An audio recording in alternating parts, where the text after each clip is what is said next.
Before the first bird ever testingly flapped its feathered limbs, the skies belonged to another dynasty. For 160 million years, a bizarre and revolutionary group of reptiles commanded the air, evolving from small, sparrow-sized flyers into the largest creatures that have ever flown. These were the pterosaurs. Now, let's open the fossil record and resurrect the story of this Jurassic titan.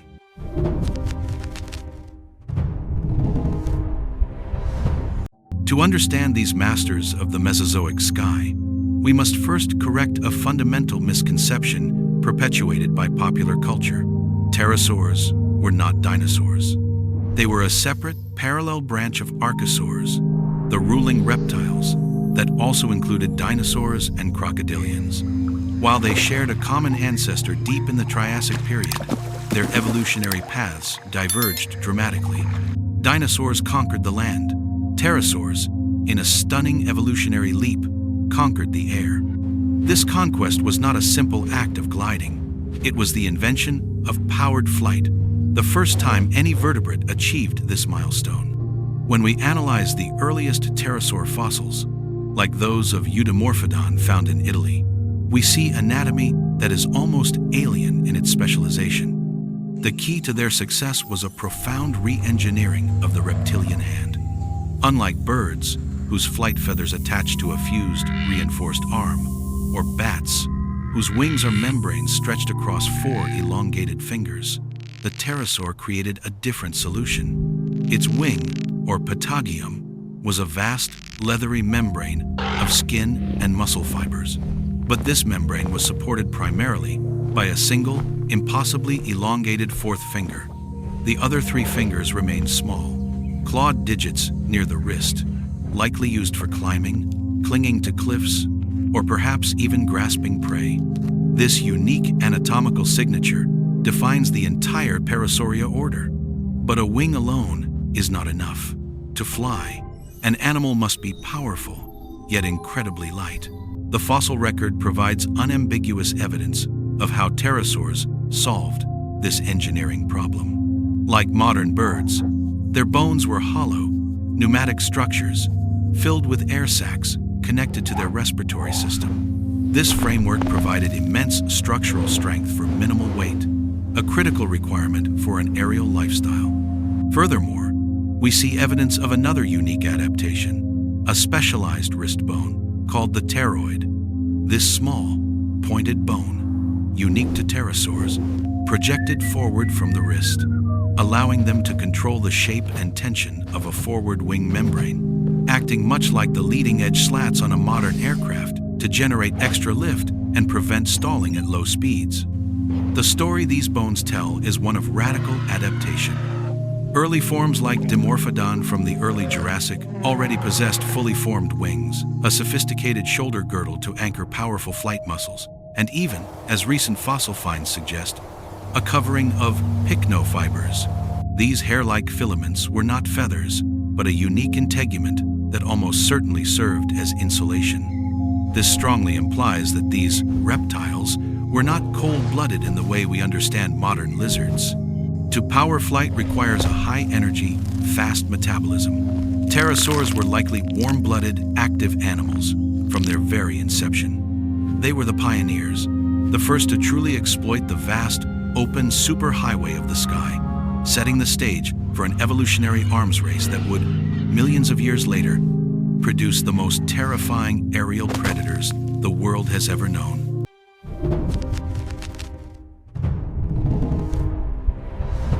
The evolutionary journey that began with those modest Triassic flyers did not simply stall, it accelerated, pushing the boundaries of biological engineering. As we move from the Jurassic into the Cretaceous period, the pterosaurs didn't just grow, they exploded in scale, culminating in a group that defies our modern understanding of flight, the Azhdarchids. These were the true titans. When we unearth the fossils of Quetzalcoatlus from Texas or Hatzegopteryx from Romania, we are not looking at animals on a human scale. We are confronting creatures with wingspans of 33 to 36 feet, 10 to 11 meters, rivaling that of a small Cessna aircraft.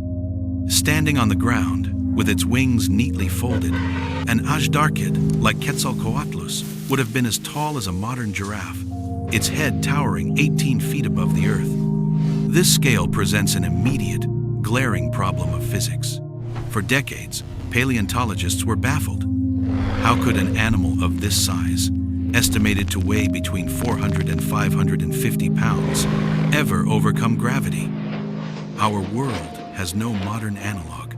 The largest living bird, the wandering albatross, has a wingspan of 11 feet and weighs perhaps 25 pounds. The pterosaur giants were exponentially larger. Early theories, struggling to cope with this data, suggested they were fragile gliders, perhaps only able to launch by falling from high cliffs, soaring over oceans like enormous, leathery hang gliders. But the fossil record inconveniently contradicted this.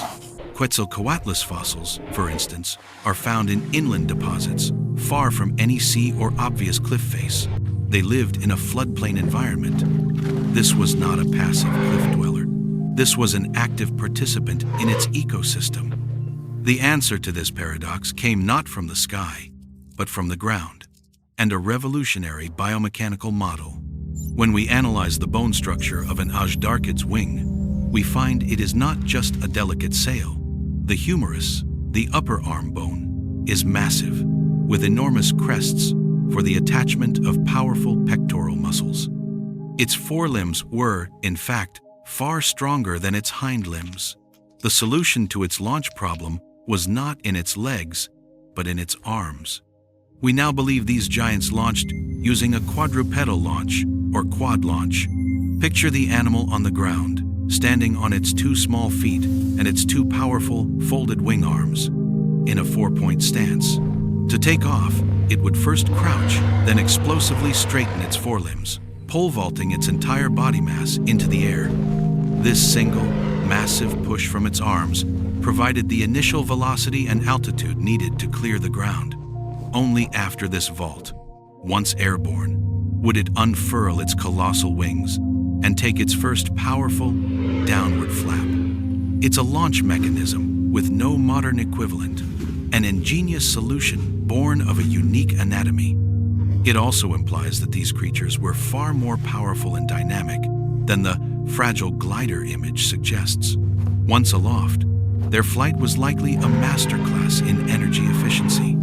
The sheer size of their wings created an enormous surface area, making them exceptionally suited for soaring on thermal updrafts, much like a modern condor or vulture, but on a scale that beggars belief.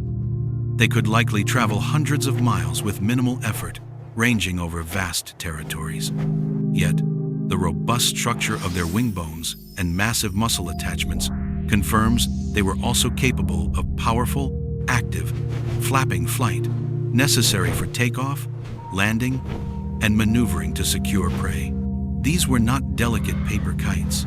They were the strategic bombers of the Mesozoic, combining the power of a launch catapult with the grace of a continental soarer.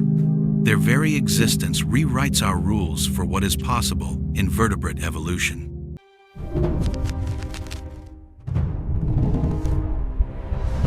The revelation of the Azhdarchid's powerful launch mechanism was only half the story.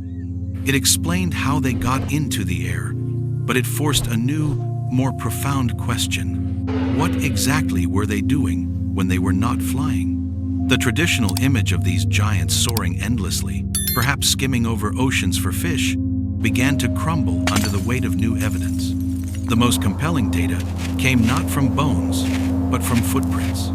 Fossilized trackways, preserved in the mud of late Cretaceous floodplains, provided a stunning snapshot of behavior. These tracks clearly showed a quadrupedal animal.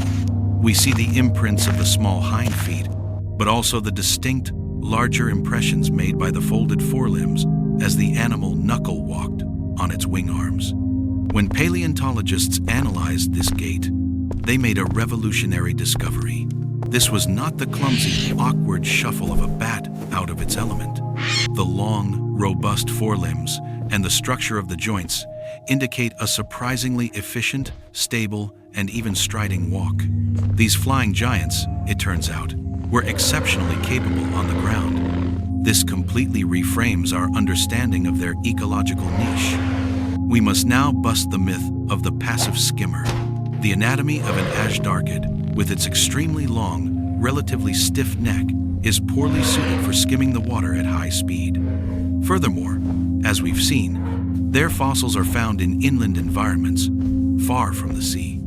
The evidence points to a new and startling hypothesis.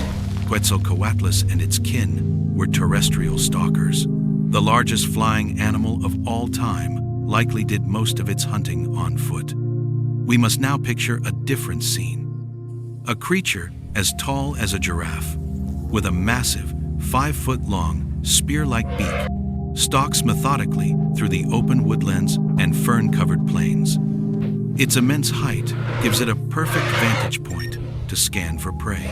That long neck, once seen as an aerodynamic challenge, is now revealed as the perfect tool for a ground-based hunter.